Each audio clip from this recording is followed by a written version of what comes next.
você é um homem macho, amém? Mas humilde, porque Deus dá graça aos humildes, como eu faço com a Beth há 43 anos, nós fazemos isso, contamos nos livros, fizemos isso com nossos filhos. Pergunta para ela, eu não sei que hora tu vai chegar em casa, talvez não faça essa pergunta hoje, senão tu não dorme. Pergunta para ela, meu amor, o que eu tenho feito que te entristece? O que faz falta para que eu te ame como Cristo tem me amado? Eu tenho ministrado a palavra na tua vida? Você se sente segura do meu lado? Meu irmão, não faz essa pergunta hoje. Amanhã vai numa livraria, compra naquele caderno universitário de 100 folhas, aquelas canetas 4 cores, porque vai terminar uma, depois tu usa outra cor, mas ouça, irmão, horas, porque ela vai ter muita coisa a te dizer, verdade ou não, irmãs? Sim ou não? Não precisa ter medo, eles não vão bater em vocês hoje. Hoje, não. Sim ou não? Sim. Claro, a mulher é sensível.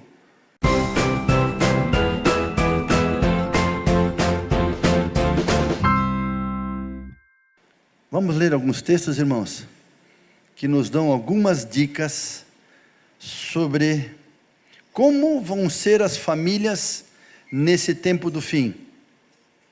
Será que a Bíblia fala alguma coisa sobre isso? O que acha, meu irmão? Quantos veem que há um investimento infernal sobre os casamentos? Que o governo que saiu, glória a Deus por misericórdia e graça de Deus da nossa nação, entende?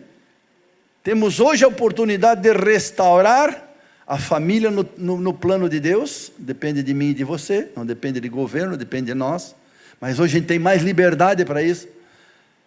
Quantos veem que é um investimento infernal sobre os pais não influenciarem seus filhos?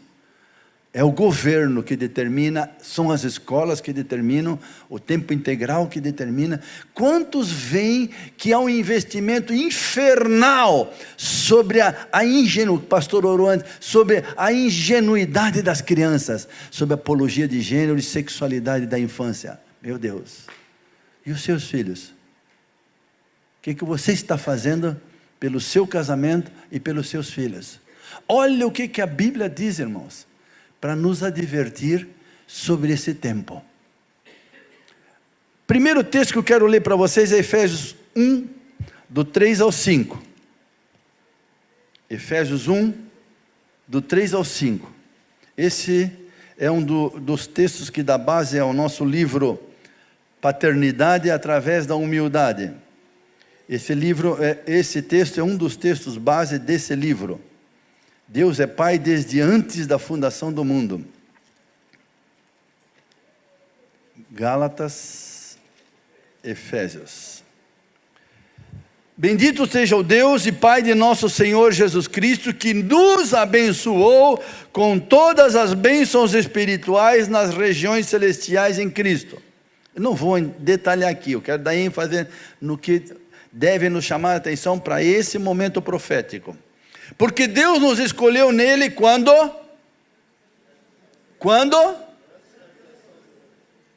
Para sermos santos e irrepreensíveis em sua presença. E em amor nos predestinou para sermos adotados como filhos, por meio de Jesus Cristo, conforme o bom propósito da sua vontade, para o louvor da sua gloriosa graça, a qual nos deu gratuitamente nos amado. Ei, bota a mão no teu coração agora, fecha os olhos. Quando é que Deus te escolheu, querido, querida? Quando? Uau! E te escolheu para quê? Para ser santo e irrepreensível, como? Como? Adotando como filho. Não vou entrar em detalhes. No livro Paternidade eu explico com detalhes. Essa palavra é uiotesia. Uios é filho biológico, é filho natural. A nossa natureza de pecado, mas Deus nos adota com a natureza de santidade dele. Uau! Quando é que Deus te chamou? Quando é que Deus te escolheu? Para ser o quê? Filho, para ter o DNA do Pai. Por isso, irmãos, aí eu comecei a entender todo o projeto de Deus. Por que Deus criou o universo? Por que Deus criou a terra? Por que Deus criou na terra um lugar chamado Éden? E que Deus criou? Tudo que Deus criou, Ele disse, haja, e tudo tornou a existir. Mas quando foi criar o homem, Ele formou do pó da terra. Na palavra no original ali, Ele deu forma, Ele colocou as mãos, e ali Ele soprou o seu espírito, e esse espírito colocou a natureza de Deus no homem. Do homem tirou a mulher. Eu explico isso naquele livro Restaurando a Família pelo Plano de Deus, com detalhe. E do homem Ele tirou a mulher, aí com o mesmo DNA, assim como um transplante. Agora foi o contrário, do mesmo natureza do homem Ele tirou a mulher, e agora os dois, homem e mulher, macho e fêmea, a imagem de Deus. Aí Deus os abençoou e lhes disse, sejam férteis, multipliquem, encham a terra. Do que? Filhos de Deus.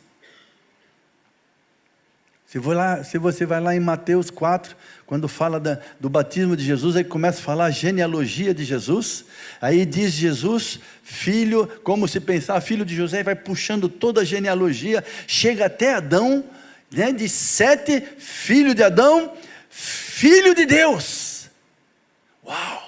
Toda genealogia natural, Deus sempre manteve no natural uma genealogia até José, mas Jesus foi gerado pelo Espírito, o mesmo da criação, soprado no homem.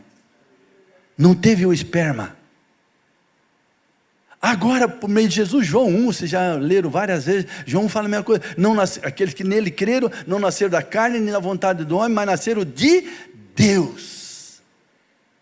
Então, todo o projeto de Deus recomeça que quando alguém aceita Jesus na sua vida, entrega a sua vida para Jesus, o Espírito habita nele, mas com um projeto, o mesmo, o da criação, que você, casado, com uma filha de Deus, vai reproduzir o que, irmãos? Filho de Deus. Mas o que é que nós estamos reproduzindo?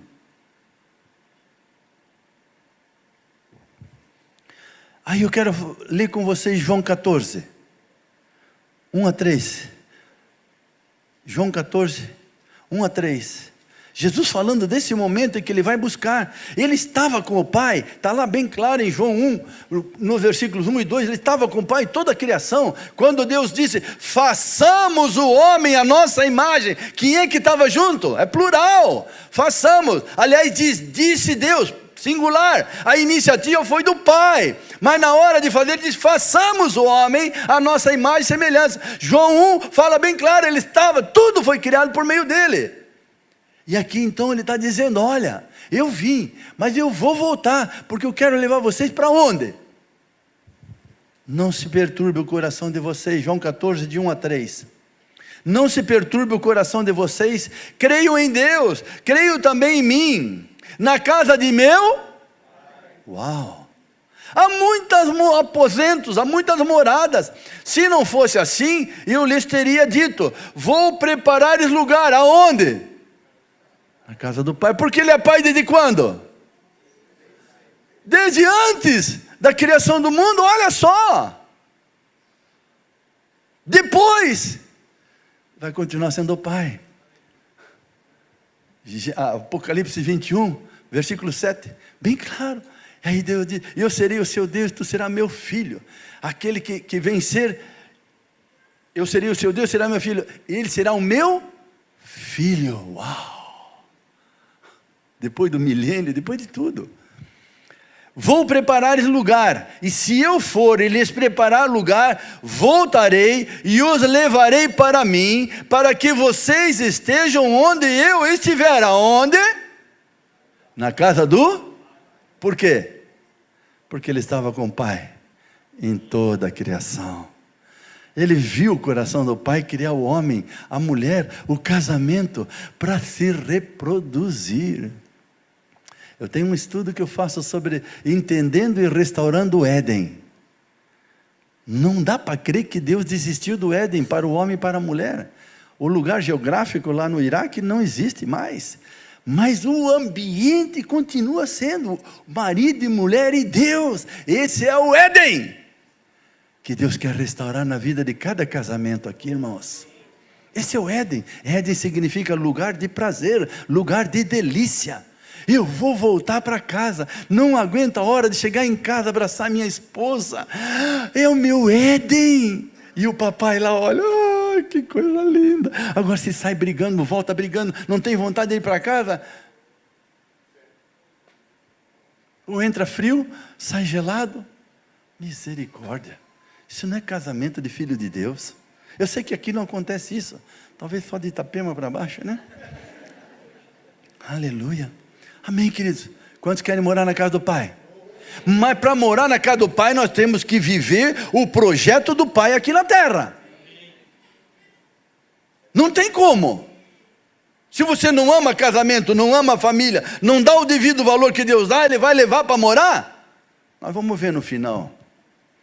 Agora eu queria ler com vocês alguns sinais que mostram, Mateus 24, que mostram como é sério e como é predito na Bíblia, que tudo que nós estamos vivenciando é bíblico, é um sinal para nos advertir que Jesus está voltando e nós não podemos estar enquadrados nessas coisas que a Bíblia nos adverte.